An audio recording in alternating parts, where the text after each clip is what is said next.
तो hello students, केसरिया competition class में आपका एक बार फिर से स्वागत है। और हम आपके इस प्रीवियस क्वेश्चन के 100 क्वेश्चन का भौतिकी विज्ञान का धारा प्रवाह सॉल्यूशन करेंगे।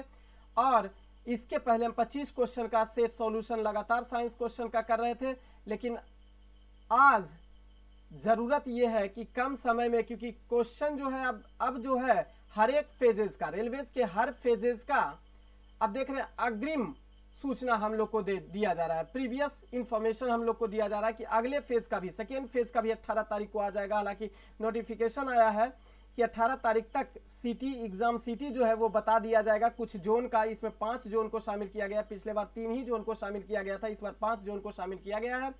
तो उसको देखते हुए हम लोग धारा प्रवाह 100 क्वेश्चन का सॉल्यूशन करेंगे। और इस सीरीज के तहत सभी क्वेश्चन को 100 क्वेश्चन का सेट तैयार रहेगा और इसमें हम लोग धारा प्रवाह चलेंगे। उसकी तरह सेट का सॉल्यूशन एकदम लेट नहीं करेंगे, जल्दी करेंगे। जल्दी कम समय में ज़्यादा से ज़्यादा क्वेश्चन को अटेम्प्ट करने का कोशिश करेंगे, ताकि वैसे क्वेश्चन को हम लोग अटेम्प्ट कर सके जो एग्जाम में पूछा जा सके और एग्जाम में पूछा जाता है। चलिए चलते हैं। पहला क्वेश्चन हमारा केसरिया कंपटीशन क्लास का है। निम्नलिखित में से कौन सी मात्रा जड़त्व का परिमाप बताता है? तो देखेंगे द्रव्यमान, जड़त्व का परिमाप द्रव्यमान बताता है। अब थोड़ा सा कंफ्यूजन यहां पर होता है द्रव्यमान और भार में, कि किसी वस्तु का द्रव्यमान किसको कहेंगे और भार किसको कहेंगे। तो द्रव्यमान किसी भी वस्तु में मौजूद द्रव्य की मात्रा होता है। द्रव्य की मात्रा का माप ही द्रव्यमान कहलाता है। और यह किसी वस्तु में द्रव्य की मात्रा का माप ही जो होता है उस वस्तु के जड़त्व का कारण बनता है।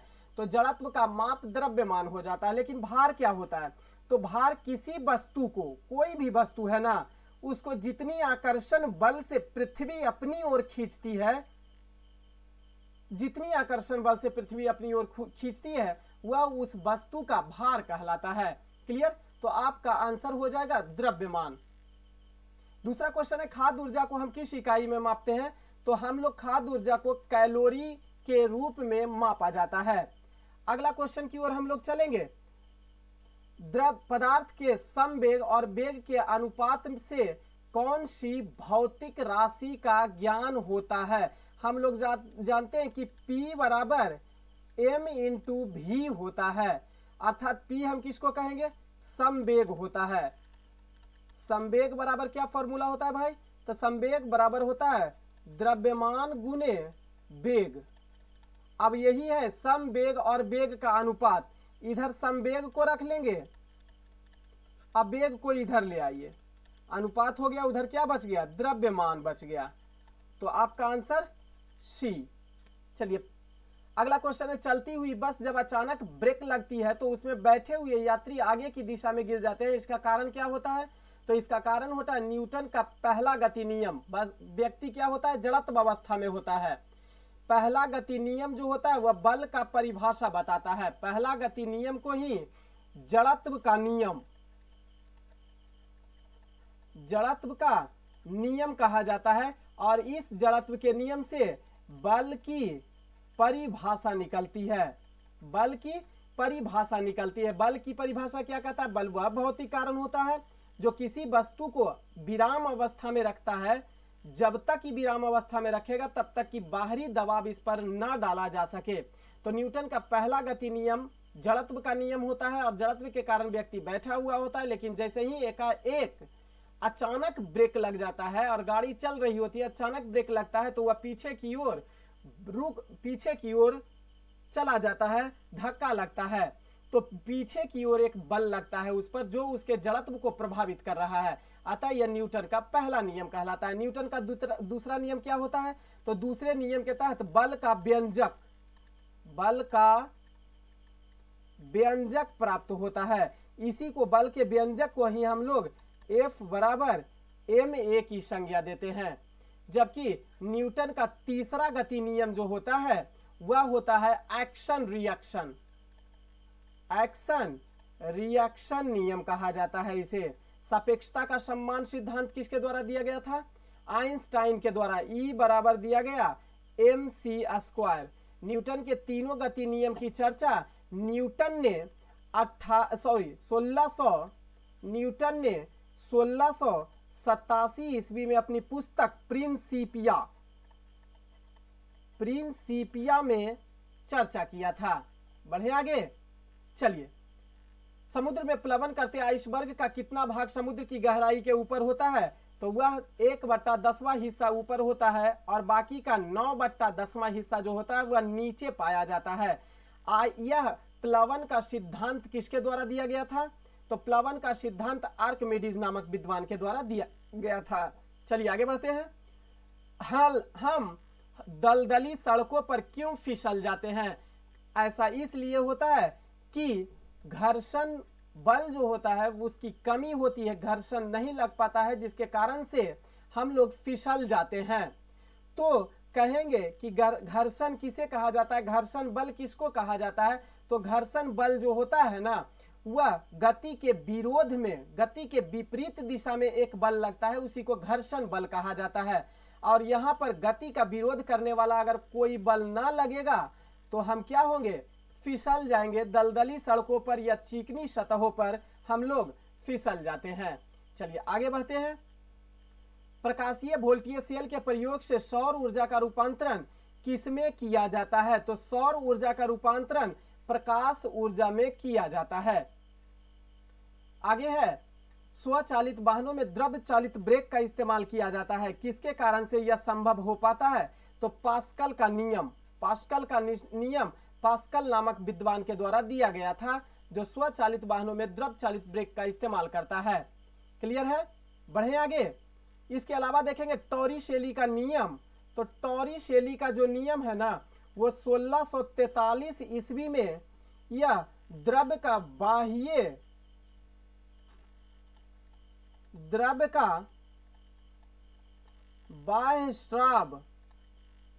स्राव वेग का नियम कहा जाता है, जिसे टॉरिशेली नामक विद्वान ने 1643 ईस्वी में दिया था। न्यूटन का नियम के तहत गति का नियम दिया गया था तथा आर्किमिडीज ने उत्प्लावन का सिद्धांत प्रस्तुत किया था। आगे है, जब दूध को प्रबल ढंग से मथा जाता है तो इससे क्रीम किस कारण से अलग हो जाता है? अपकेंद्रीय बल। अब देखेंगे अपकेंद्रीय बल होता क्या है? तो अपकेंद्रीय बल जो वैसा बल जो कोई वृत्तीय पथ पर गति कर रही वस्तु पर केंद्र से परिधि की ओर एक प्रकार का बल लगाता है, उसी को अपकेंद्रीय बल कहा जाता है। और अभिकेंद्रीय बल इसका ठीक उल्टा होता है, लेकिन बराबर होता है। जितना बल केंद्र से परिधि की ओर लगता है उतना बल परिधि से केंद्र की ओर लगता है।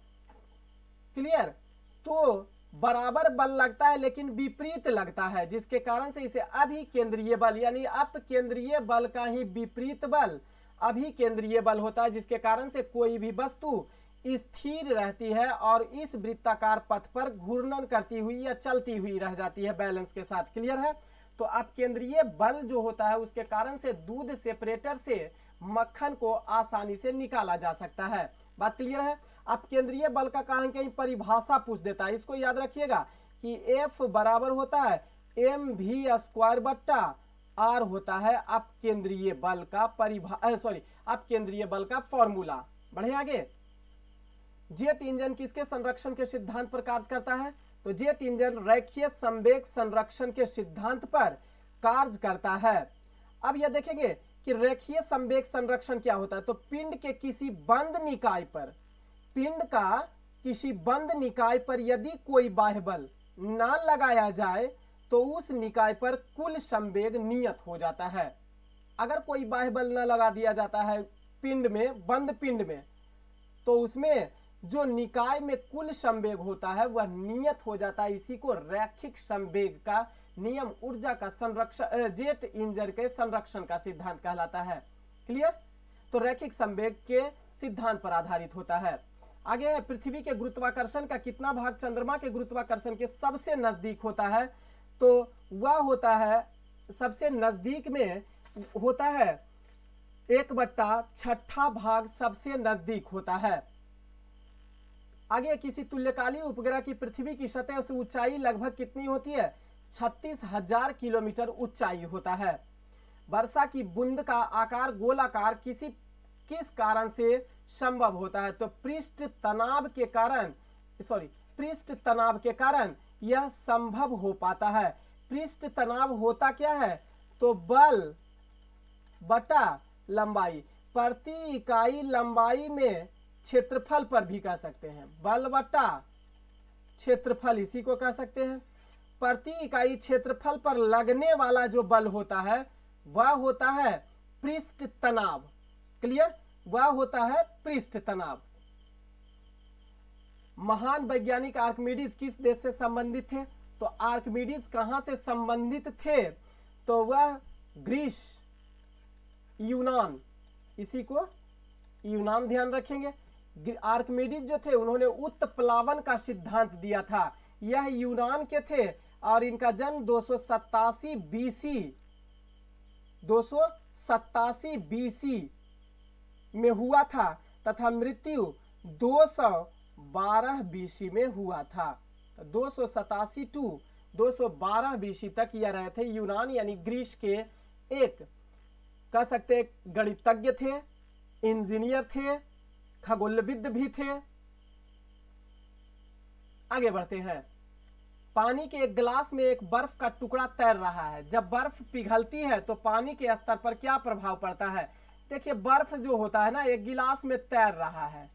बर्फ जो है एक गिलास में तैर रहा है जल में। क्लियर? और जैसे ही कह रहा है कि बर्फ पिघल जाता है तो जितना आयतन बर्फ को घेरना था ना वह जल में घेर चुका। जिस समय आप बर्फ को डाले उस गिलास में उस समय अपने आयतन के बराबर जगह को घेर लिया।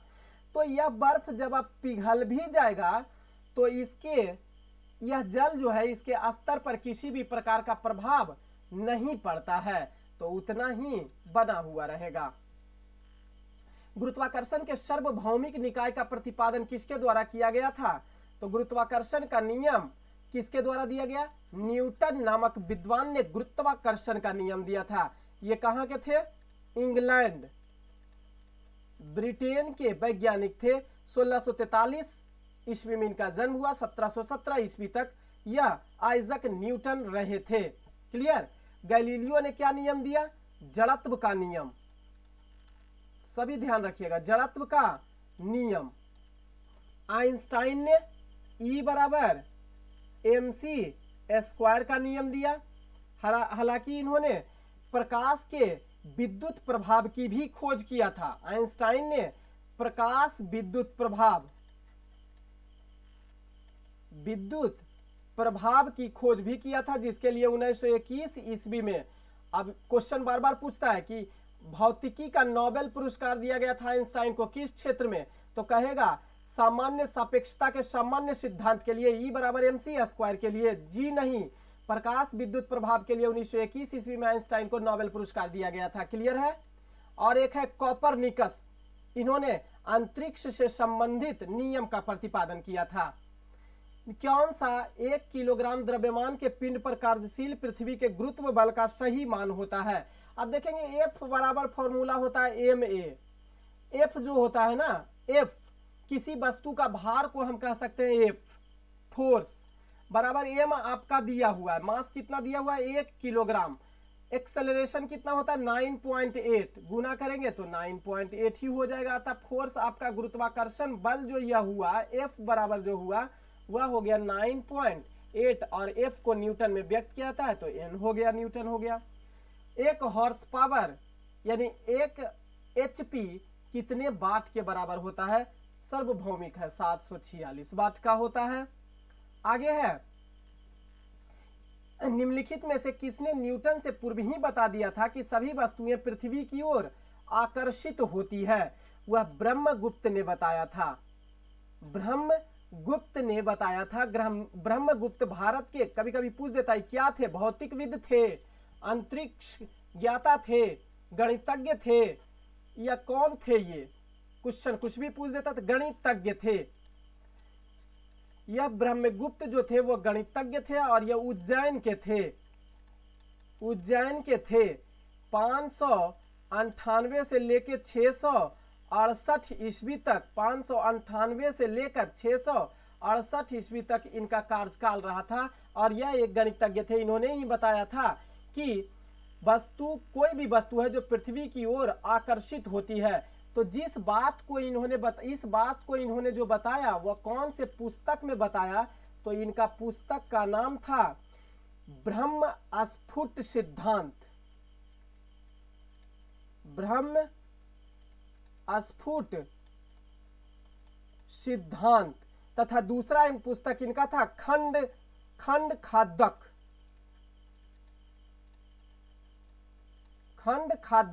तो ब्रह्म स्फुट सिद्धांत में ही इन्होंने बताया था कि कोई भी वस्तु पृथ्वी की ओर गुरुत्वाकर्षण बल के कारण आकर्षित हो जाता है। क्लियर है। इन्होंने ही चक्रीय चतुर्भुज के विकर्णों को परस्पर लंबवत होता है, ये बात भी ब्रह्मगुप्त के द्वारा ही बताया गया था। आगे है कौन सा ऊष्मा का यूनिट इसमें से होता है, तो ऊष्मा का यूनिट इसमें से जूल होता है। अब यह ऊष्मा होता क्या है, तो ऊष्मा को कहेंगे कि ऊर्जा का एक रूप है। ऊष्मा क्या है, ऊर्जा का रूप है जो ताप के कारण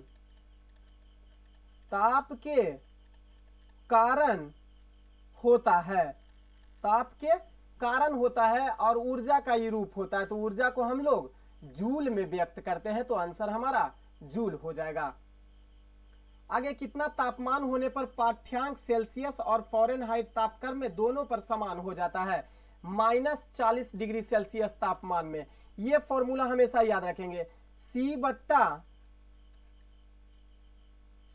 5 बराबर F -32/9 बराबर K -273 बट्टा 5 बराबर R बट्टा 4 होता है। ये हमेशा फॉर्मूला को याद रखेंगे, इससे संबंधित जितना भी आएगा। अब देखेंगे कि कारा पाठक्रम सेल्सियस और फ़ारेनहाइट तापक्रमों पर माप समान होगा। अगर सेल्सियस का मान, सभी इक्वेशन एक दूसरे के बराबर है, तो सेल्सियस पैमाना पर -40 डिग्री बैठाएंगे तो जाहिर सी बात है F का मान भी -40 डिग्री आ जाएगा, अतः दोनों का मान समान होता है।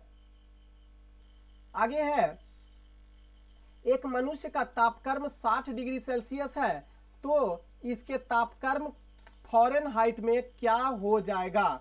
तो देख लेंगे, वही फॉर्मूला पर बैठा देंगे।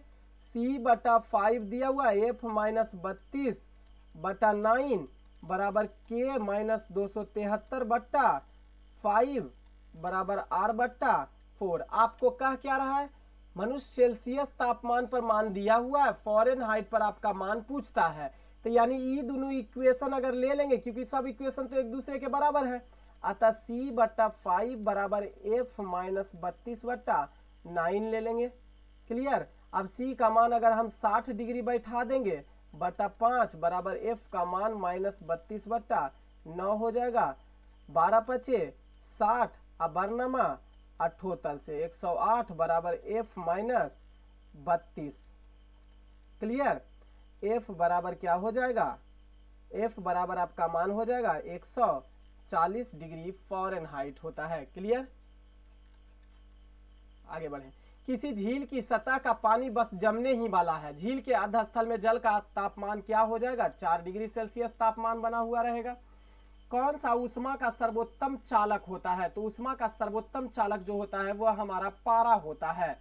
पारा ऊष्मा का सर्वोपरि चालक होता है। यह पारा जो होता है इसका संकेत याद रखेंगे Hg होता है, और यह डी ब्लॉक हमारा पीरियोडिक टेबल जो है ना, वह डी ब्लॉक का सबसे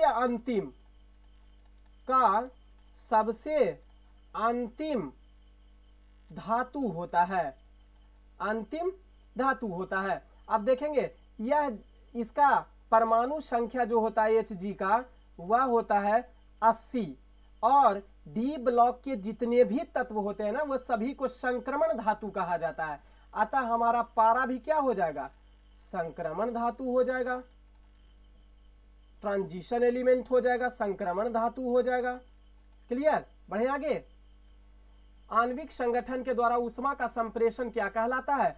तो आणविक संगठन के द्वारा ऊष्मा का संप्रेषण संवहन विधि के द्वारा संभव होता है, और संवहन विधि जो होता है वह द्रव्य एवं गैसों में ऊष्मा का संचरण संवहन विधि के द्वारा होता है।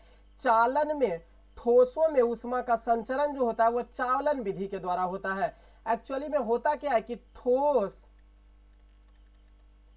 द्रव, गैस, ये तीनों में ऊष्मा का संचलन चालन विधि के द्वारा होता है, जबकि विकिरण विधि जो होता है वह चुंबकीय तरंग के रूप में होता है।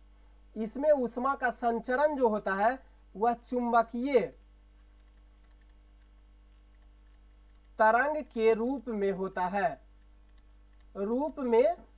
है, और यह विकिरण जो होता है वह सबसे अधिक गति से ऊष्मा का संचरण विकिरण विधि से। आपसे पूछ भी देगा कि चालन, संवहन और विकिरण में सबसे अधिक गति से ऊष्मा का संचरण किसमें होता है, तो विकिरण विधि के द्वारा होता है। सबसे अधिक ऊष्मा का संचरण होता है, सबसे अधिक गति से, लिख लेंगे गति से, सबसे अधिक गति से ऊष्मा का संचरण विकिरण विधि के द्वारा होता है। आगे किसके द्वारा अधिक ज्वलन पैदा करता है, तो भाप यानी स्टीम जो होता है उसके द्वारा सबसे अधिक जलन पैदा होता है। क्लियर, बात आगे बढ़ते हैं। किसी द्रव्य का उसके क्वथनांक से पूर्व उसके वाष्प में बदलने की प्रक्रिया उसके बाष्पीकरण से संबंधित होता है, उसे बाष्पीकरण कहा जाता है। बाष्पीकरण में होता क्या है, तो द्रव्य जो होता है वह वाष्प में बदल जाता है, द्रव्य वाष्प में बदल जाता है। संघनन में क्या होता है भाई, तो गैस से किसमें, द्रव्य में बदलने की प्रक्रिया संघनन कहलाती है। जबकि हिमीकरण क्या होता है, तो द्रव्य से ठोस में बदलने की प्रक्रिया हिमीकरण की प्रक्रिया कहलाती है। क्लियर, बढ़े आगे।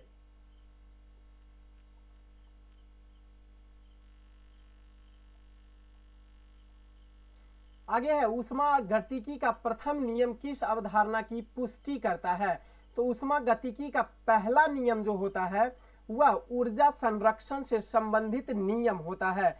इसकी खोज ऊर्जा संरक्षण का नियम विलियम रैंकिन के द्वारा किया गया था। सन 1850 ईस्वी में यह ऊष्मा गतिकी की खोज विलियम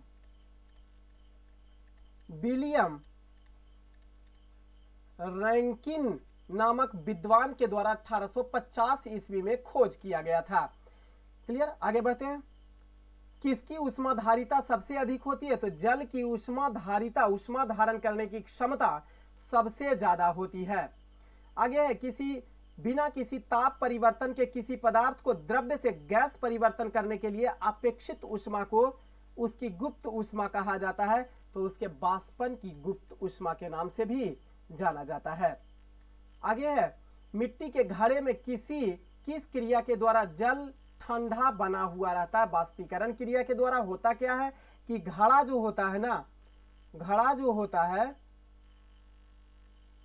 होता है इसमें छोटा छोटा इसके किनारों पर क्या होता है, नगण्य छिद्र पाए जाते हैं। अब जब गर्मी के मौसम में ऊष्मा जो होता है यह जल में जाता है, और जल जो होता है जैसे ही ऊष्मा जाता है तो जल में गति उत्पन्न हो जाता है इसके अणुओं के बीच में, तो गति उत्पन्न हो जाता है, तो जिसके कारण से ऊर्जा उत्पन्न होती है, और ऊर्जा जो होता है यह किनारों पर चला जाता है। अब जब यह ऊर्जा किनारों पर चला जाता है तो यह छोटे छोटे छिद्र के माध्यम से यह बाहर आ जाता है, जिसके कारण से इसके बाहरी परत पर आप छोटे छोटे बिंदु देखते होंगे, शीत के जैसा दिखाई देता है। तो यह जल के द्वारा छोड़े गए ऊष्मा ही होता है, जिसके कारण से पानी अंदर में ठंडा हो जाता है, ऊष्मा बाहर निकल जाता है छोटे छोटे छिद्रों से। तो यह प्रोसेस वाष्पीकरण का प्रोसेस कहलाता है। आगे शिकार परभक्षियों तथा बाधाओं का पता लगाने के लिए चमगादड़ तथा डॉल्फिन किस परिघटना का उपयोग करते हैं, तो वह ध्वनि का प्रतिध्वनि उत्पन्न करता है, जिसके कारण से आसानी से संभव हो पाता है। क्लियर, बढ़िया आगे चलिए। अगला क्वेश्चन है लगभग 20 डिग्री सेल्सियस तापक्रम पर किस माध्यम में ध्वनि की गति अधिकतम होती है।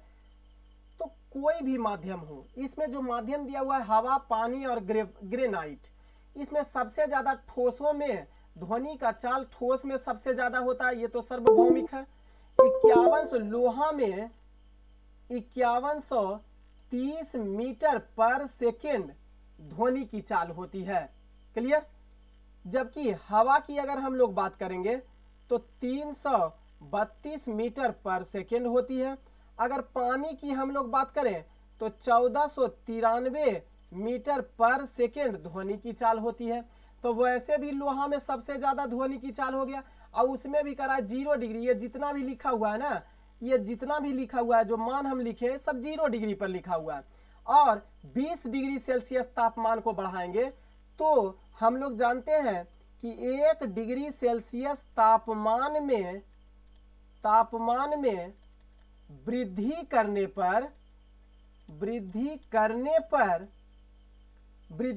पर ध्वनि की चाल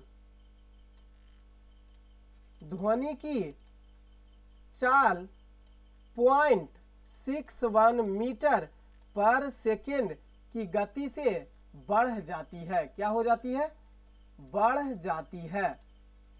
क्लियर? तो सोच लीजिए ये 0 डिग्री पर है, अगर हम 20 डिग्री पर ले जाएंगे तो तापमान सबसे ज्यादा इसी में होगा, क्योंकि 0 डिग्री पर जो सबसे ज्यादा है वही 20 डिग्री पर भी ज्यादा होगा। प्रत्येक डिग्री हम 0.61 मीटर पर सेकेंड के गति से बढ़ाते चले जाएंगे। क्लियर? कौन सा एक वायु में ध्वनि तरंगों द्वारा उत्पादित नहीं होता है? तो ध्वनि तरंगों के द्वारा ध्रुवन की स्थिति उत्पन्न, पोलराइजेशन की स्थिति उत्पन्न नहीं किया जा सकता है, इसलिए ध्वनि को पोलराइज्ड नहीं किया जा सकता है। क्लियर? आगे है, ध्वनि तरंगे किसके कारण प्रतिध्वनि उत्पन्न करता है? तो परावर्तन के कारण प्रतिध्वनि उत्पन्न करता है। अब कोई बड़े से कमरे में, हॉल में चले जाइए आप, वहां आप आवाज दीजिए तो ध्वनि दीवारों से टकरा जाता है, टकरा के परावर्तन होता है ध्वनि का, जिसके कारण से ही तो प्रतिध्वनि सुनाई देती है। प्रतिध्वनि की सुनने की न्यूनतम दूरी जो माना जाता है वह कितना? 17 मीटर की दूरी, स्रोत और श्रोता के बीच दूरी 17 मीटर की होनी चाहिए, तभी प्रतिध्वनि क्लियर सुनाई देता है। क्लियर? आगे, पास आती हुई रेलगाड़ी की सीटी की आवृत्ति या तीक्ष्णता बढ़ जाती है, ऐसे किस घटना के कारण संभव हो पाता है? तो डॉपलर इफेक्ट। डॉपलर प्रभाव कहता ही है कि ध्वनि का स्रोत एवं श्रोता के बीच में अपेक्षित गति होती है। स्रोत और श्रोता के बीच में अपेक्षित गति होती है, और यह अपेक्षित गति जो होती है तो श्रोता से जो ध्वनि सुनाई देती है, स्रोत से जो ध्वनि श्रोता को सुनाई देती है, उसकी आवृत्ति मूल आवृत्ति से या तो बढ़ के सुनाई देती है या तो कम होके सुनाई देती है। इसी को डॉपलर का प्रभाव कहा जाता है। क्लियर? आर्किमिडीज ने तैरने का सिद्धांत दिया, चार्ल्स का नियम तो बाष्प दाब से, बिग बैंग थ्योरी ब्रह्मांड के निर्माण से। आगे, लगभग 20 डिग्री सेल्सियस तापमान के किस माध्यम में ध्वनि का गति सबसे अधिक होता है? तो लोहा में सबसे अधिक होता है। आगे है, प्रकाश के विद्युत चुंबकीय स्वरूप की खोज किसके द्वारा किया गया था? मैक्सवेल नामक विद्वान ने विद्युत चुंबकीय स्वरूप की खोज की थी प्रकाश में। लेकिन थॉमस यंग नामक विद्वान के द्वारा क्या किया गया था? तो इन्होंने प्रकाश का व्यतिकरण,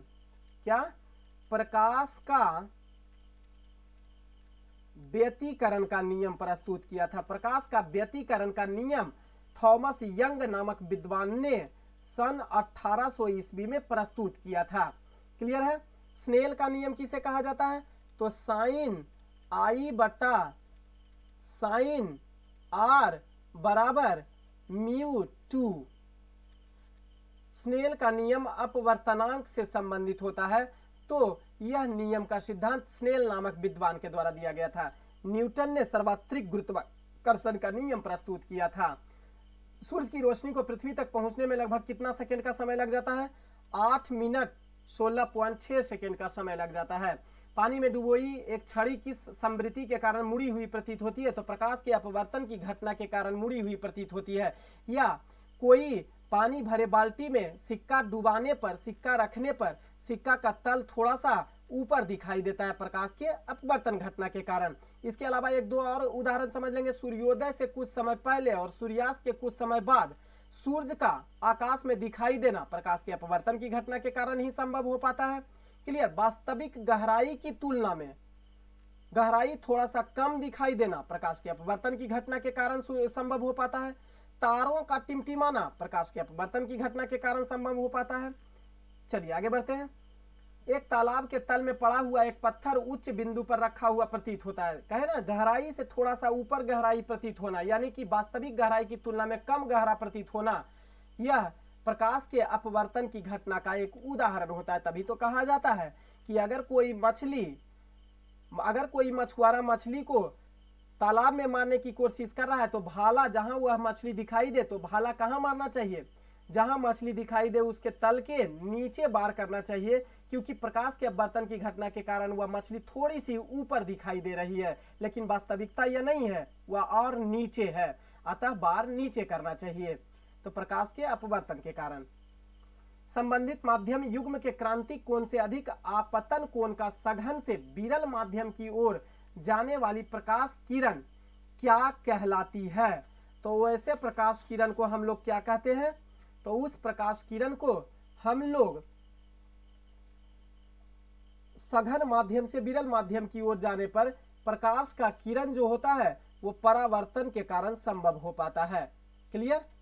संबंधित माध्यम युग्म के क्रांतिक कोण से अधिक आपतन कोण का सघन से विरल की ओर जाने वाली प्रकाश किरण प्रकाश का परावर्तन कहलाता है। क्लियर। चलिए आगे बढ़ते हैं।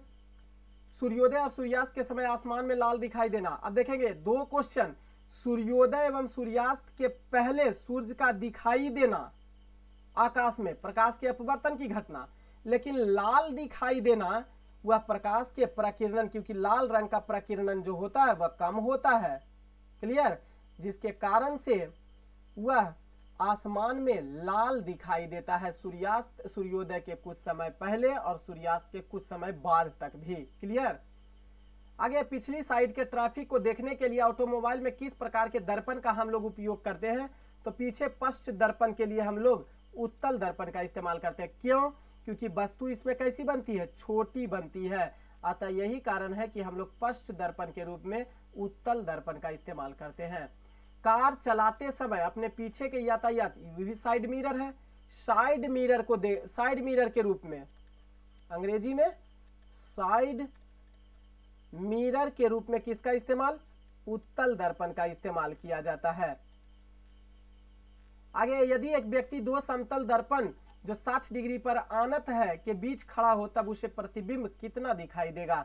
तो देखेंगे इसमें एक ही फॉर्मूला होता है कि 360 बटा थीटा, थीटा का मान कितना दिया हुआ है 60 डिग्री, 6 छका 36, मान कितना आया 6। अगर मान सम संख्या में आया तो एक घटा के आ जाएगा 5 आंसर, लेकिन अगर मान आपका विषम संख्या में आया तो वही विषम संख्या आपका आंसर हो जाएगा। सम संख्या में आएगा तो एक जोड़ के नहीं बल्कि एक घटा के आपका मान वही प्रतिबिंबों की संख्या हो जाएगा, लेकिन अगर मान काट के विषम संख्या में आया तो वही आंसर हो जाएगा, उसमें किसी भी प्रकार का घटाना बढ़ाना नहीं है। हम पृथ्वी के पृष्ठ पर सूर्य का प्रकाश प्राप्त करते हैं। ये प्रकाश किस प्रकार के किरण पुंज होते हैं, तो ये प्रकाश जो किस प्रकार के किरण पुंज होते हैं, समानांतर होते हैं। कौन सा रंग सम्मिश्रण दिन और रात के समय सर्वाधिक सुविधाजनक होता है, तो वह होता है सुविधाजनक के रूप में लाल और हरा रंग सुविधाजनक होता है। कैमरे में किस प्रकार के लेंस का उपयोग किया जाता है, उत्तल लेंस का उपयोग कैमरा के लेंस के रूप में किया जाता है, उत्तल लेंस का उपयोग। आगे है नेत्रदान में दाता की आंख के किस हिस्से को प्रतिरोपित किया जाता है, तो कॉर्निया होता है, और कॉर्निया जो होता है वह हमारे आंख का सबसे बाहरी भाग जो होता है, सबसे बाहरी भाग जो होता है वह कॉर्निया के रूप में पाया जाता है, जो बाहरी पतर कहलाता है, बाहरी खिड़की कहलाता है, कॉर्निया होता है। और इसमें किसी भी प्रकार का ब्लड वेसल्स नहीं पाया जाता है, ब्लड वेसल्स नहीं पाया जाता है, जिसके कारण से यही दान दिया जाता है। आगे है एक आदमी 10 मीटर से अधिक दूरी की वस्तु स्पष्ट नहीं देख पा रहा है, इसका मतलब है कि उसे क्या हो गया है भाई, तो देखेंगे हाइपरमेट्रोपिया में क्या होता है, दूरदृष्टि दोष, इसका हिंदी क्या होता है दूर दृष्टि दोष। दूर दृष्टि दोष। अभी दूर दृष्टि दोष में होता क्या है कि दूर की वस्तु ही स्पष्ट दिखाई देती है और निकट की वस्तु स्पष्ट दिखाई नहीं देती है। दूर की वस्तु स्पष्ट दिखाई देती है और निकट की वस्तु स्पष्ट दिखाई नहीं देती है, उसे हाइपरमेट्रोपिया दूर दृष्टि दोष कहते हैं। जबकि मायोपिया जो होता है वह निकट दृष्टि दोष होता है। निकट दृष्टि दोष होता है। इसमें होता क्या है कि दृष्टि दोष तो निकट वाला है, लेकिन निकटे की वस्तु स्पष्ट दिखाई देती है। अब देखेंगे 10 मीटर से अधिक दूरी की वस्तु को स्पष्ट नहीं देख पाता है। स्पष्ट दर्शन की न्यूनतम दूरी क्या होती है? स्पष्ट दर्शन, कोई भी वस्तु को स्पष्ट देखना है तो स्पष्ट दर्शन की न्यूनतम दूरी जो होता है वह 25 सेंटीमीटर होता है। क्लियर है? 25 सेंटीमीटर होता है। और यहां पर है कि 10 मीटर दिया हुआ है। अगर सेंटीमीटर में इसको बदलेंगे तो कितना हो जाएगा? 25 इसको सेंटीमीटर में बदलेंगे तो कितना हो जाएगा? 10,000 सेंटीमीटर हो जाएगा।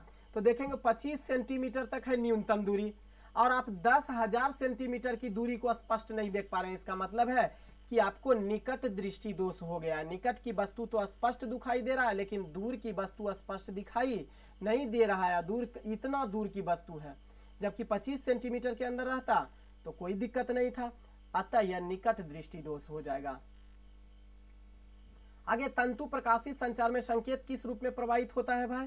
तो तंतु प्रकाशित के रूप में संकेत जो होता है वह किस रूप में दिखाई देता है? तो वह होता है हमारा प्रकाश तरंग के रूप में वह दिखाई देता है। अब प्रकाशित तंतु, इसका अंग्रेजी होता है ऑप्टिकल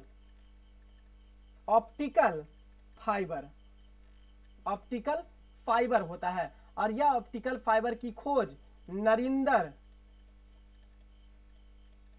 कपानी के द्वारा 1951 ईस्वी में खोजा गया था। ऑप्टिकल फाइबर की खोज। क्लियर? ऑप्टिकल फाइबर एक तारों का संग्रह होता है जिसमें कई छोटे छोटे तंतु तार के बिखरे हुए होते हैं, जिससे किसी भी प्रकाश को दूर तक संप्रेषित किया जा सकता है। क्लियर? तो यह ऑप्टिकल फाइबर होता है। निकट दृष्टि दोष दूर करने के लिए निम्नलिखित में से कौन सा लेंस उपयोग किया जाता है? निकट दृष्टि दोष यानी मायोपिया, मेरा पिया है जो निकटे में रहता है, तो निकट दृष्टि दोष जो होता है उसको दूर करना है तो हम लोग अवतल दर्पण का इस्तेमाल करते हैं। अवतल दर्पण को नतोदर या कॉनकेव, इसको ही अवतल दर्पण के नाम से भी जाना अवतल लेंस का उपयोग किया जाता है। नतोदर, दोनों टर्म याद रखेंगे, नतोदर को भी और कॉनकेव को भी, और नतोदर के साथ याद रखेंगे अवतल को भी। तो अवतल दर्पण का इस्तेमाल निकट दृष्टि दोष के लिए। देखिए यहाँ पे अवतल से कोई लेना देना नहीं था, यहाँ पे नतोदर और कॉनकेव केवल दिया हुआ था। तो दोनों टर्म याद रखेंगे, कॉनकेव भी कोई एगो याद रहेगा, निश्चित तौर पर आपको मरा जाएगा। तो नतोदर जो होता है उसको अवतल लेंस कहा जाता है, जबकि नतोदर जो होता है कॉन्वेक्स होता है, जिसको उत्तल के नाम से जाना जाता है।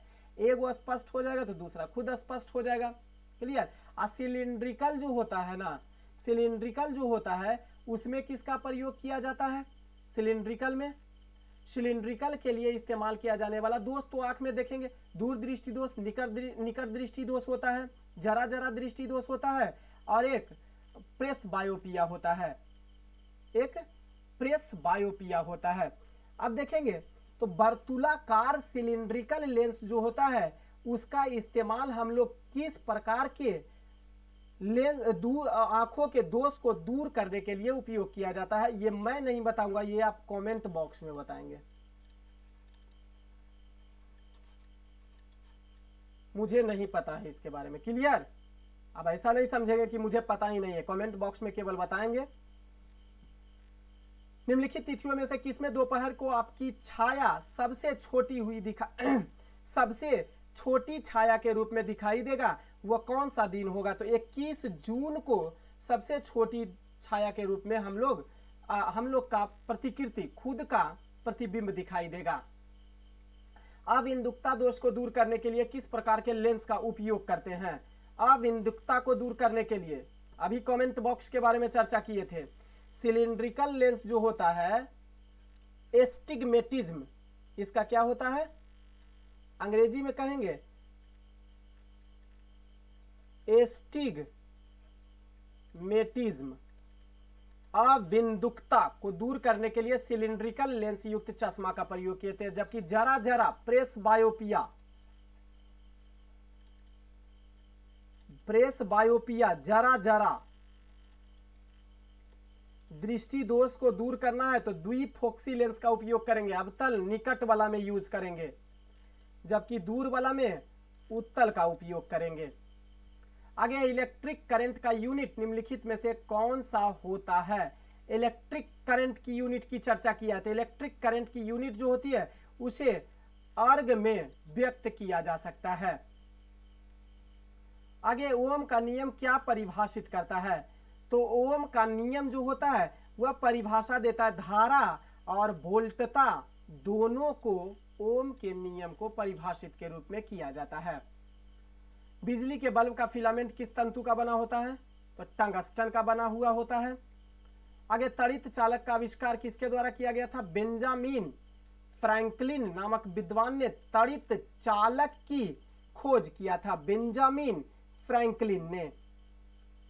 आगे है सामान्यतः प्रयोग में लाई जाने वाली प्रतिद्वीपी ट्यूबलाइट पर निम्नलिखित में से इसमें से क्या अंकित सामान्य तौर पर आप अंकित देख सकते हैं, तो 6500 के को आप देख सकते हैं, उस पर अंकित होता है। एकीकृत परिपथ में प्रयुक्त अर्धचालक चिप निम्नलिखित में से किसकी बनी होती है, सिलिकॉन की बनी होती है। यदि किसी प्रारूपी पदार्थ का विद्युत प्रतिरोध गिरकर शून्य हो जाता है तो उस पदार्थ को हम किस रूप में जानते हैं, तो उस पदार्थ को हम जानते हैं अर्धचालक के रूप में, सेमीकंडक्टर के रूप में उसे हम लोग जानते हैं।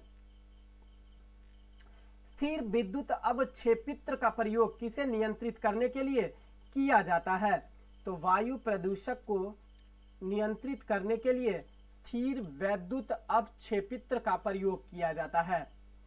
कौन सा एक प्रकृति में अनुचुंबकीय होता है, तो चुंबक के गुण के आधार पर पदार्थों को चुंबकीय, अनुचुंबकीय, प्रतिचुंबकीय 3 रूपों में बांट दिया गया है। अनुचुंबकीय किसको कहेंगे भाई, तो जिसे हम चुंबकीय क्षेत्र में रखेंगे वह चुंबक की ओर थोड़ी सी आकर्षित होती है, उसे अनुचुंबकीय कहा जाता है, उसे अनुचुंबकीय के नाम से भी जाना जाता है। और ऑक्सीजन हमारा अनुचुंबकीय के रूप में शामिल किया जाता है, जबकि प्रतिचुंबकीय जो चुंबक की ओर आकर्षित न होता है, चुंबक का गुण एकदम नहीं पाया गया है, उसे प्रतिचुंबकीय कहा जाता है।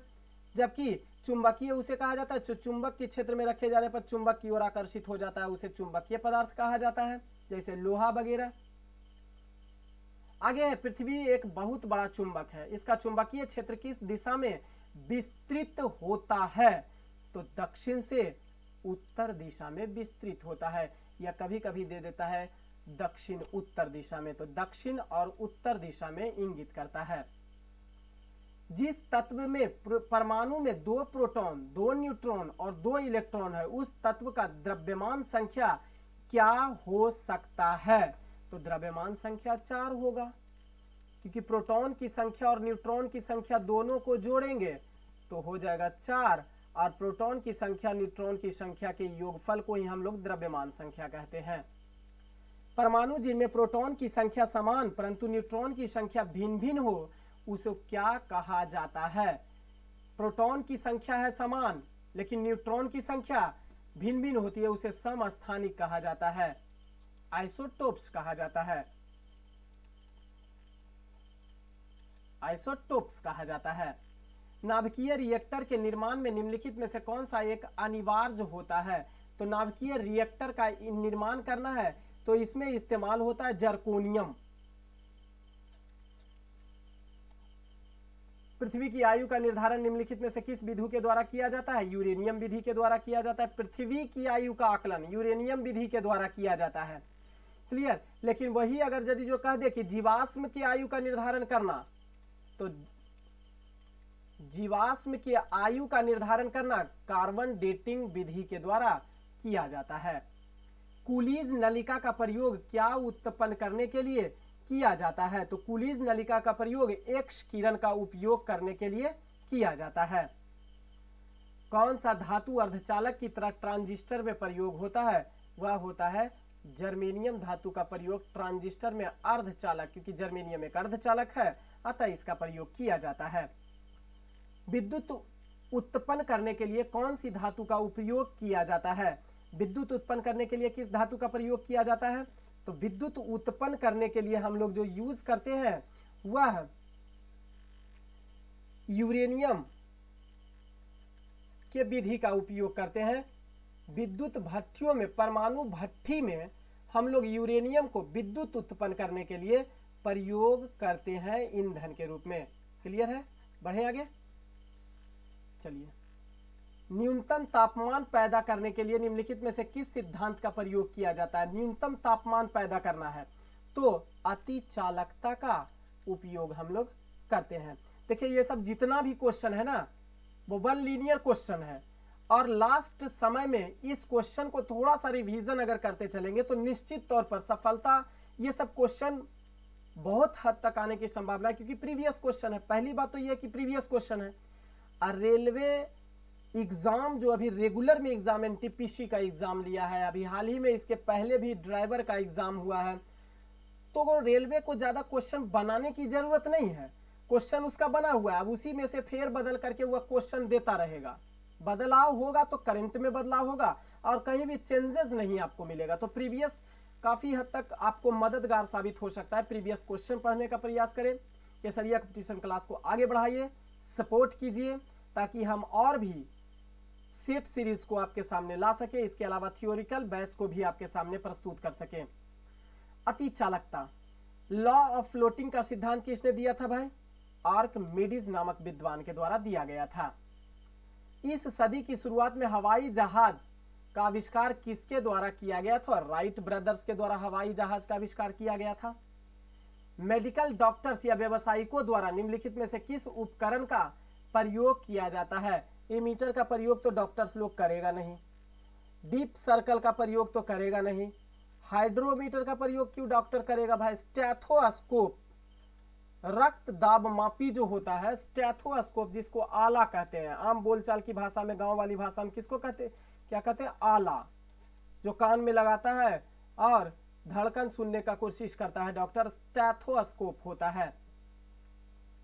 महासागर में डूबी हुई वस्तु का पता लगाने के लिए, अब डूबी हुई नहीं दिया हुआ रहेगा, यहाँ क्या दिया हुआ रहेगा? निमज्जित वस्तु। निमज्जित वस्तु, निमज्जित मतलब डूबी हुई वस्तु की स्थिति जानना है तो आप सोनार का उपयोग करेंगे। आगे है, एक उड़ते हुए चक्के की प्रति सेकंड घूर्णन अगर यदि जो आपको मापना है तो आप किसका प्रयोग करेंगे? स्ट्रैबोस्कोप का प्रयोग करते हैं। क्लियर? स्ट्रैबोस्कोप का प्रयोग करते हैं। बैरोमीटर वायुमंडलीय दाब, हाइग्रोमीटर आर्द्रता को मापने का इस्तेमाल किया जाता है। कूलीज नलिका जो होता है वह एक्स किरण के लिए प्रयोग किया जाता है, एक्स किरण के लिए प्रयोग किया जाता है कूलीज नलिका का प्रयोग। आगे अति लघु समय अंतरालों को सही सही मापने के लिए किसका प्रयोग किया जाता है? तो लघु समय अंतराल को मापने के लिए परमाणु घड़ी का इस्तेमाल किया जाता है। एटॉमिक वॉच,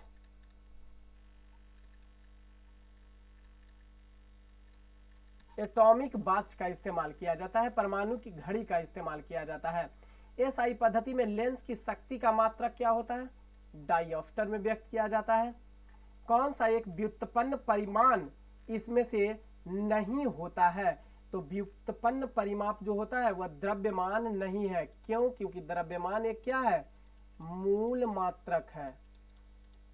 मूल मात्रक है। 7 प्रकार के मूल मात्रक है जिसमें से द्रव्यमान भी एक मूल मात्रक होता है, जिसको हम लोग क्या कहते हैं? ज्योति।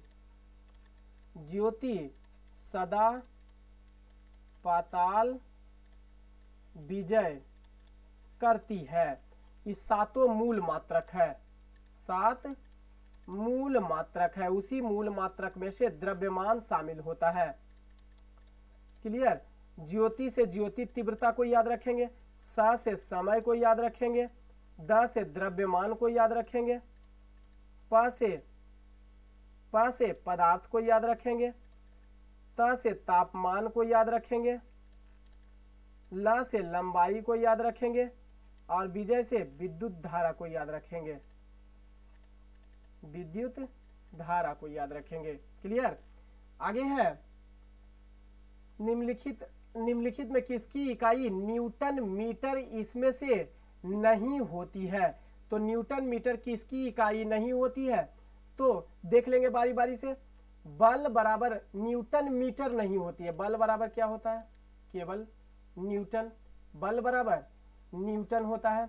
गतिज ऊर्जा का फॉर्मूला क्या होता है, 1/2 mv स्क्वायर गतिज ऊर्जा के रूप में व्यक्त किया जाता है। मास होता है इसमें दिया हुआ है भाई, और वेलोसिटी दिया हुआ है मीटर पर सेकेंड होता है। वेलोसिटी मीटर पर सेकेंड वेलोसिटी होता है।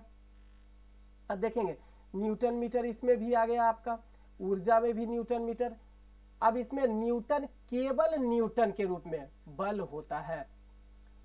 आगे है क्रिकेट की गेंद को किस कोण से मारा जाना चाहिए ताकि वह अधिकतम दूरी तय करे। दूरी को तय करवाना है तो आप 45 डिग्री के क्षैतिज कोण से आप उसको मारिए तो 6 जाएगा, दूरी तक जाएगा। लेकिन अगर सबसे ज्यादा हाइट पर ले जाना है, ऊंचाई पर ले जाना है, तो आप 90 डिग्री, कितना 90 डिग्री का इस्तेमाल आप मारने में इस्तेमाल कर सकते हैं ताकि वह ज्यादा से ज्यादा हाइट को अचीव कर सके। लेकिन दूरी को अचीव करवाना है तो 45 डिग्री के क्षैतिज कोण से आप मारिए। क्लियर। आगे है निम्नलिखित में से कौन द्रव्यों में कौन सा ऊष्मा का बहुत अच्छा चालक इसमें से होता है। कौन द्रव्य है जिसमें से ऊष्मा का अच्छा चालक के रूप में व्यक्त किया जाता है, तो द्रव धातु पारा होता है। किस बिंदु पर फ़ारेनहाइट तापक्रम सेंटीग्रेड तापमान का 2 गुना हो जाता है। अब देखेंगे वही फॉर्मूला, 2 गुना हो जाता है। देख लेंगे थोड़ा सा निकाल के, 2 गुना क्या हो जाता है, तो 160 डिग्री फ़ारेनहाइट। अब देखेंगे फ़ारेनहाइट तापक्रम सेंटीग्रेड तापक्रम का दुगना हो जाना है, सेंटीग्रेड तापमान का दुगना हो जाना है। तो देखेंगे हम C/5 बराबर F माइनस 32/9 रखेंगे। क्लियर, 9 रखेंगे। अब सेंटीग्रेड के अब फ़ारेनहाइट का मान सभी दिया हुआ है। फ़ारेनहाइट अगर 160 डिग्री हम ले लेंगे तो 160 माइनस 32/9 बराबर C/5 हो जाएगा। क्लियर, C/5 हो जाएगा। इससे इसको घटा दीजिए तो मान आ जाएगा आपका 128/9। क्लियर, 128/9 गुना 5 हो जाएगा बराबर C हो जाएगा। 8 × 5 = 40 और 12 × 5 = 60 और 4 = 64/9 हो जाएगा। 9 × 6 = 14 × 7 = 63, 1 हो जाएगा। 9 एकाई 9। लगभग अगर यदि जो देखा जाए तो 160 डिग्री फ़ारेनहाइट तापमान अगर रखेंगे तो सेल्सियस तापमान पर यह दुगना हो जाता है। आगे सेल्सियस में माप का कौन सा तापक्रम 300 केल्विन के बराबर हो जाएगा। अब देखिएगा C/5 बराबर F माइनस 32/9 बराबर K माइनस 273/5 बराबर R/4 होता है। तो केल्विन स्केल वाला लेना है और आपको तापक्रम किसमें दिया हुआ, सेल्सियस तापमान पर निकालना है। तो इसका इक्वेशन दोनों ले लीजिए, C/5 बराबर K माइनस 273/5 हो जाएगा। केल्विन स्केल का मान दिया हुआ है 300 मान बैठा दीजिए, माइनस 273/5 लिख दीजिए, इधर C/5 बराबर कर दीजिए। अब देखेंगे तो इधर 300 में से 273 घटा दीजिएगा तो बच जाएगा आपका 27। तो हम 27/5 कर सकते हैं बराबर C/5। ई वाला तो घट गया, खत्म हो गया। C का मान कितना आ गया, 27 डिग्री सेल्सियस तापमान। वह उपकरण जो ध्वनि तरंग की पहचान तथा रिजु रेखन के लिए प्रयुक्त होता है वह क्या कहलाता है। सोनार कहलाता है। ध्वनि तरंग का उपयोग करता है निमज्जित वस्तु का पता लगाने के लिए। एक जैविक पद्धति जिसमें पराश्रव्य ध्वनि का उपयोग किया जाता है वह क्या होता है जिसमें पराश्रव्य ध्वनि का प्रयोग किया जाता है। सोनोग्राफी में जो होता है वो परश्रव्य ध्वनि का प्रयोग किया जाता है, तभी तो अल्ट्रासोनोग्राफी का उपयोग किया जाता है। वाहनों के अग्रद्वीप यानी हेडलाइट में किस प्रकार के दर्पण का इस्तेमाल किया जाता है? तो हेडलाइट में परवलयिक दर्पण का इस्तेमाल किया जाता है। जब कोई वस्तु दो समानांतर समतल दर्पण के बीच रखी जाती है तो बने हुए प्रतिबिंबों की संख्या कितना हो जाता है? बने हुए प्रतिबिंब की संख्या कितना हो जाता है? तो अनंत होता है। समतल दर्पण है। अब समतल दर्पण दो समानांतर समतल दर्पण को रख दिया जाए तो प्रतिबिंब की संख्या अनंत होती है। एक मनुष्य 1 मीटर से कम दूरी की वस्तु को स्पष्ट नहीं देख पा रहा है। क्लियर? स्पष्ट नहीं देख पा रहा है। वह व्यक्ति किस दोष से पीड़ित है? दूरदृष्टि दोष से पीड़ित है, क्योंकि दूरदृष्टि दोष में दूर की वस्तु तो स्पष्ट दिखाई देती है लेकिन निकट की वस्तु स्पष्ट दिखाई नहीं देती है। 1 मीटर दिया हुआ है, 1 मीटर का मतलब क्या हुआ? सेंटीमीटर में अगर इसको बदलेंगे तो 100 सेंटीमीटर हो जाएगा, 100 सेंटीमीटर हो जाएगा। 1 मीटर को अगर हम सेंटीमीटर में बदलेंगे तो 100 सेंटीमीटर। अस्पष्ट दर्शन की न्यूनतम दूरी कितनी होती है? 25 सेंटीमीटर। और इस व्यक्ति को 100 सेंटीमीटर से कम ही दूरी है, उसको उस वस्तु को स्पष्ट नहीं देख पाता है। इसका मतलब इसको दूरदृष्टि दोष हो गया। दूर की वस्तु स्पष्ट दिखाई दे रहा है और निकट की वस्तु स्पष्ट दिखाई नहीं दे रहा है। प्रकाश के कांचों में से कौन सा एक परावैंगनी किरणों का विच्छेदन कर सकता है? प्रकाश के किरणों को परावैंगनी किरणों को विक्षेपित कर देता है, वह क्या होता है?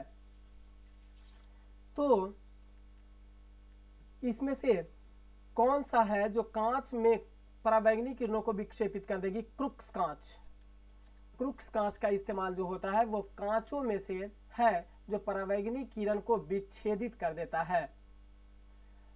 आगे है, प्रकाश की गति किसके बीच से जाते हुए न्यूनतम होती है?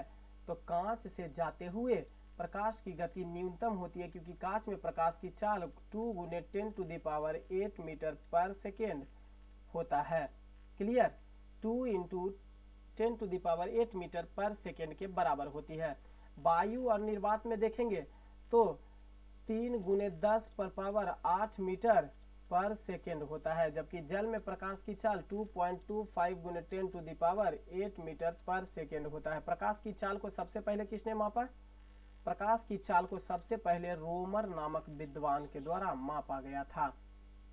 आगे, विकिरण की कण प्रकृति की पुष्टि किससे की जाती है? विकिरण की कण प्रकृति की पुष्टि की, विकिरण जो होता है ना वो एक प्रकार का कण होता है। इसकी खोज, इसकी पुष्टि प्रकाश विद्युत प्रभाव के द्वारा होती है, जिसकी खोज किसके द्वारा किया गया था? प्रकाश विद्युत प्रभाव की खोज आइंस्टाइन नामक विद्वान के द्वारा किया गया था। आइंस्टाइन नामक विद्वान के द्वारा किया गया था, जिसके लिए इनको 1921 ईस्वी का नोबेल पुरस्कार, किसके लिए? प्रकाश विद्युत प्रभाव की खोज के लिए, प्रकाश के विद्युत प्रभाव की खोज के लिए दिया गया था। क्लियर? आगे है, निम्नलिखित अधातुओं में से कौन सा एक विद्युत का मंद चालक इसमें से नहीं होता है? तो मंद चालक इसमें विद्युत का कौन सा नहीं होता है? वो है सीलियम। मंद चालक इसमें विद्युत का नहीं होता है। आगे है, चालक का विद्युत प्रतिरोध किसके लिए स्वतंत्र होता है? तो चालक का विद्युत प्रतिरोध किसके लिए स्वतंत्र होता है? तो दाब के लिए स्वतंत्र होता है। आगे, चुंबक निम्नलिखित गृह उपकरणों में से किसका अति आवश्यक भाग होता है? गृह घरों में उपयोग करने वाला कौन सा ऐसा चीज होता है जिसमें चुंबक जो होता है वो अति आवश्यक होता है? पंखा में इस्तेमाल किया जाता है, बुलाने की घंटी में और धुलाई मशीन में, सभी में प्रयोग किया जाता है। नाभिकीय रिएक्टर में, अगला क्वेश्चन है, नाभिकीय रिएक्टर में भारी जल D2O का प्रयोग जो किया जाता है वह किसके लिए किया जाता है? मंदक के रूप में भारी जल यानी D2O का प्रयोग किया जाता है। क्लियर? तो ये 100 क्वेश्चन का सीरीज जो हम लोग का था वह समाप्त होता है, तथा यह 100 क्वेश्चन का जो सीरीज था यह हम लोग का समाप्त होता है, जिसमें से धारा प्रवाह इसी तरीका का सीरीज हम लोग अब चलाएंगे। क्यों? क्योंकि यह धारा प्रवाह जो सीरीज है वह जरूरत भी है। जरूरत इसलिए है कि कम समय में ज्यादा से ज्यादा क्वेश्चन को हम किस तरीका से कर सके और उस प्रेशर को वहां प्रेशर एग्जामिनेशन हॉल में इसको कम कर सके, इसके लिए हम कम समय में ज्यादा सेट। और एक चीज और, सेट हमेशा रेगुलर सेट प्रैक्टिस, जिनका अभी डेट नहीं है या डेट दे भी दिया है, तो बस शांत स्वभाव से, ज्यादा हार्ड सेट प्रैक्टिस नहीं, ज्यादा ग्रुप डी का क्वेश्चन है। अब ग्रुप डी के क्वेश्चन में एकदम ये नहीं सोचेंगे कि एनटीपीसी से भी हार्ड पूछ सकता है या उस लेवल का पूछ सकता है, ऐसा कुछ नहीं होने वाला है। आपका ग्रुप डी प्रीवियस क्वेश्चन बनाइए, प्रीवियस क्वेश्चन का रेगुलर अटेम्प्टेशन लीजिए और उसका सॉल्यूशन देखने का प्रयास कीजिए, उसी में से सारा क्वेश्चन निश्चित तौर पर आपको आएगा। क्लियर? तो जितना प्रीवियस क्वेश्चन है वो निकाल के बनाने का प्रयास कीजिए, चाहे तो वो ऑफलाइन का प्रीवियस क्वेश्चन हो, चाहे तो ऑनलाइन का प्रीवियस क्वेश्चन हो, सभी प्रीवियस क्वेश्चन बनाने का कोशिश करेंगे। रिजल्ट का सार केवल और केवल प्रीवियस क्वेश्चन में है। ज्यादा हार्ड क्वेश्चन ग्रुप डी में नहीं पूछने वाला है, ये चीज गांठ बांध लीजिए। और आप जो क्वेश्चन प्रीवियस क्वेश्चन का सेट बना रहे हैं, जितना टेम्पटेशन ले रहे हैं, जितना आप नंबर ला रहे हैं, उससे संतुष्ट रहिए, वह नंबर आपका वहां सफलता दिलाएगा। ये नहीं सोचेंगे इससे भी हार्ड पूछ दिया तो क्या करेंगे, तो इससे भी हार्ड पूछ देगा तो क्या करेंगे, जो बाकी सब करेंगे वो करेंगे। वो चीज अभी सोच के उस तरीका का क्वेश्चन अटेम्प्ट करने लग जाए हम कि ना इससे हार्ड पूछेगा तो लाओ जितना हार्ड बनाना है बनाते चलो, एनटीपीसी का बनाते चलो। इसके अलावा हाँ, बनाने के वजह में ऐसा नहीं कि एनटीपीसी का नहीं बने, एनटीपीसी का भी एक सेट बनाएंगे, एक सेट ग्रुप डी का भी बनाएंगे, लेकिन प्रीवियस क्वेश्चन वो एकदम टफली वाला सेट जो होता है ना, उस तरीका का भी नहीं पूछने वाला है। इंटर लेवल का मैथ और रीजनिंग उस तरीका का नहीं पूछेगा। तो इसी के साथ हम केसरिया कंपटीशन क्लास के आज के टेस्ट सीरीज को हम स्टॉप करते हैं, बंद करते हैं। चलिए खुश रहिए, मुस्कुराते रहिए और आप हमेशा इस सीरीज को देखने का प्रयास कीजिए, इसको बढ़ाने का प्रयास कीजिए, आगे हम और अच्छा कर सके इसके लिए हमें और आगे बढ़ाइए हमारा इस वीडियो को और आगे बढ़ाने का कोशिश कीजिए। सेवा को देते हैं विराम। धन्यवाद। खुश रहिए, मुस्कुराते रहिए और अपने से बड़ों का सम्मान कीजिए।